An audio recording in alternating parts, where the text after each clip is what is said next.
Hello friends, কেমন আছো সবাই? আশা করি খুব ভালো আছো, আমিও খুব ভালো আছি। আজকে আমি ডিনারের মেনু বলবো, ঠিক আছে? এখানে আছে হচ্ছে ভাত, এখানে আমি করেছি অমলেট, এটা হচ্ছে পালং শাক, লেবু, আর এইটা আছে হচ্ছে মাশরুম বানিয়েছিলাম আমি আজকে। তো এটা হচ্ছে মাশরুম বানিয়েছি, ঠিক আছে। আর সাথে আছে হচ্ছে রুটি করেছি আজকে, মানে ভাত প্লাস রুটি। হ্যাঁ, ভাত রুটি অনেকেই জানো কি আমার রুটির থেকে বেশি পছন্দ ভাত। তো আমি রুটি করেছি, খাবো হয়তো আই গেস একটা, কিন্তু বেসিক্যালি আমি খাবো হচ্ছে ভাতই খাবো। হ্যাঁ, তো দাঁড়াও, আরেকটা ইন্টারেস্টিং জিনিস আছে সেটা আমি দেখাচ্ছি।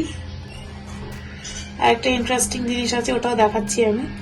মানে আমি একদম ঘি চপচপা করে দিয়ে রুটি বানিয়েছি, দেখো আমার হাত অব্দি ঘি হয়ে যাচ্ছে।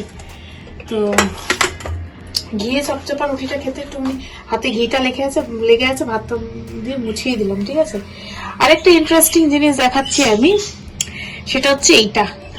আমি একটা ছোট্ট ভিডিও করেছিলাম, সেটা হচ্ছে আমি আচারটা বানিয়েছি আজকে। হ্যাঁ, এই আচারটা কি দিয়ে বানিয়েছি ওটা বলছি, দাঁড়াও। এই আচার হচ্ছে লঙ্কা আচার। সবসময় হাত ধুয়ে ফ্রেশ চামচে যদি তুমি না বের করো না, তো আচারটা তাড়াতাড়ি খারাপ হয়ে যায়। তো আমি একটা চামচ বের করে নিলাম। এটা আমি বানিয়েছি হচ্ছে লঙ্কা আর আমলকি দিয়ে ইনস্ট্যান্ট আচার, কোনো শুকানোর ব্যাপার নেই, ঠিক আছে।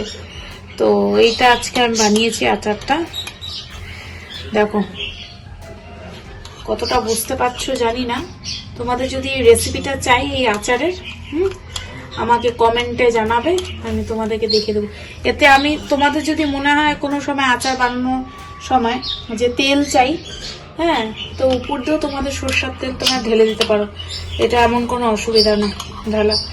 তো আমি রেসিপিটা তোমরা যদি চাও আমি তোমাদের দিয়ে দিতে পারবো।